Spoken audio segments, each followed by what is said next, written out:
श्री वारा पुराण भगवान पुरुषोत्तम की पूजा और दर्शन का फल, इंद्रदुम्न सरोवर के सेवन की विधि एवं महिमा का वर्णन तथा ज्येष्ठ की पूर्णिमा को दर्शन का महात्म। ब्रह्मा जी कहते हैं, उपयुक्त प्रकार से भक्ति पूर्वक भगवान पुरुषोत्तम की पूजा करके उनके चरणों में मस्तक झुकाएं।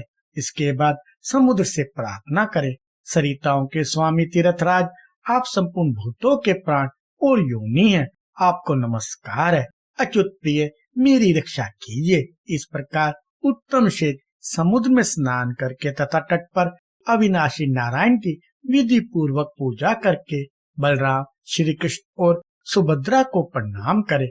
ऐसा करने वाला पुरुष सब पापों से मुक्त हो सब प्रकार के दुखों से छुटकारा पा जाता है और अंत में सूर्य के समान तेजस्वी विमान पर, जहाँ दिव्य गंधर्वों की संगीत ध्वनि होती रहती है, बैठकर अपनी 21 पीढ़ियों का उद्धार करके श्री विष्णु के लोक में जाता है।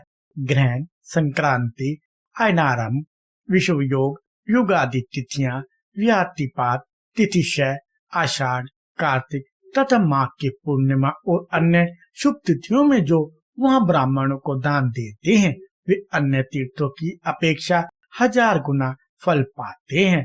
जो लोग वहाँ विधि पूर्वक पितरों को पिंडदान करते हैं, उनके पितर अक्षय तृप्ति लाभ करते हैं। इस प्रकार मैंने समुद्र में स्नान करने का उत्तम फल बतलाया। वह सब पापों को दूर करने वाला, पवित्र तथा इच्छा अनुसार सब फलों का दाता है। यह पुराण रहस्य नास्तिक को नहीं बतलाना चाहिए। भूतल में जितने तीर्थ, नदियां और सरोवर हैं, वे सब समुद्र में प्रवेश करते हैं, इसलिए वह सबसे श्रेष्ठ है। सरिताओं का स्वामी समुद्र समस्त तीर्थों का राजा है। वह सब तीर्थों में श्रेष्ठ और समस्त इच्छित पदार्थों को देने वाला है। जैसे सूर्योदय होने पर अंधकार का नाश हो जाता है, उसी प्रकार तीर्थराज समुद्र में स्नान करने पर सब पापों का क्षय हो जाता है। जहाँ साक्षात भगवान नारायण का निवास स्थान है, उस तीर्थराज समुद्र के गुणों का वर्णन कौन कर सकता है। जहाँ 99 करोड़ तीर्थ रहते हैं, उसकी श्रेष्ठता के विषय में क्या कहा जा सकता है। इसलिए वहाँ स्नान, दान, होम, जप और देव पूजन आदि जो कुछ भी कर्म किया जाता है वह अक्षय होता है। वहाँ से उस तीर्थ में जाएं जो अश्वमेघ यज्ञों के अंग से उत्पन्न हुआ है, उसका नाम है इंद्रदुम्न सरोवर। वह पवित्र एवं शुभ तीर्थ है। बुद्धिमान पुरुष वहाँ जाकर पवित्र भाव से आचमन करे और मन ही मन श्री हरि का ध्यान करके जल में उतरे। उस समय इस मंत्र का उच्चारण करे, अश्वमेघ यज्ञ के अंग से प्रकट हुए तथा संपूर्ण पापों के विनाशक तीर्थ, आज मैं तुम्हारे जल में स्नान करता हूँ, मेरे पाप हर लो, तुमको नमस्कार है। इस प्रकार उच्चारण करके विधि पूर्वक स्नान करे और देवताओं, ऋषियों, पितरों तथा अन्य लोगों का तिल जल से तर्पण करके आचमन करे। फिर पितरों को पिंडदान दे, पुरुषोत्तम का पूजन करे। ऐसे करने वाला मनुष्य 10 अश्वमेघ यज्ञों का फल प्राप्त करता है।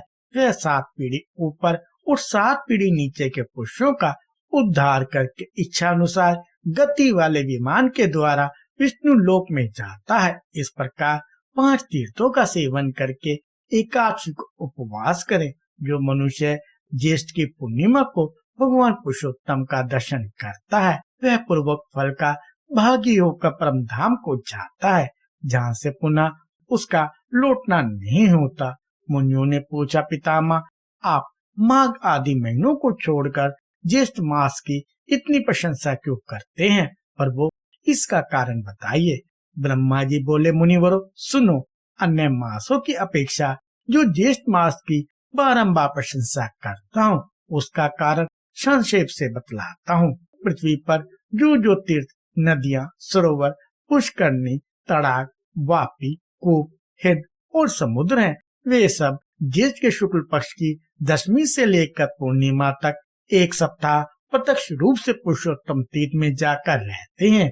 यह उनका सदा का नियम है। इसलिए वहाँ स्नान, दान, देव दर्शन आदि जो कुछ पुण्य कार्य उस समय किया जाता है, वह अक्षय होता है।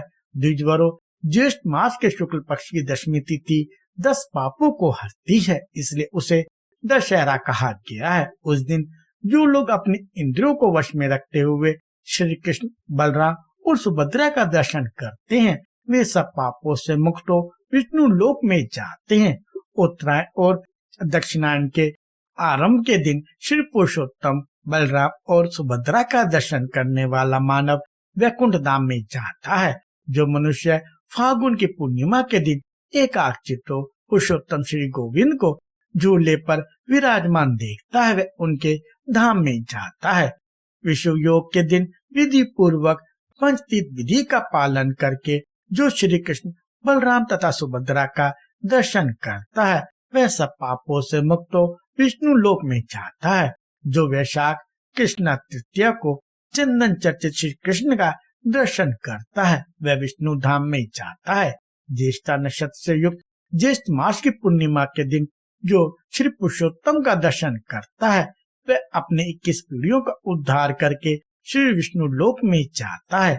जिस दिन राशि और नक्षत्र के योग से महाज्येष्ठी ज्येष्ठ की पूर्णिमा, उस दिन यत्न पूर्वक श्री पुरुषोत्तम तीर्थ में पहुंचना चाहिए। महाज्येष्ठी पर्व के दिन श्री कृष्ण, बलराम तथा सुभद्रा का दर्शन करके मनुष्य 12 यात्राओं से भी अधिक फल का भागी होता है। प्रयाग, कुरुक्षेत्र, नैमिषारण्य, पुष्कर, गया, हरिद्वार, कुशावर, गंगा सागर संगम, महानदी, वैतरणी तथा अन्य जितने तीर्थ अथवा अधिक कहने की क्या आवश्यकता।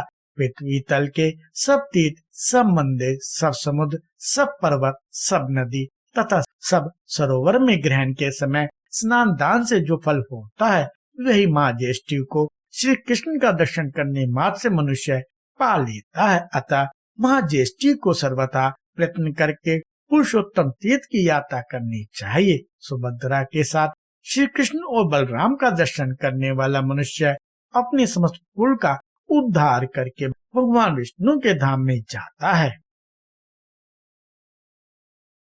कृपया लाइक, शेयर और सब्सक्राइब करें।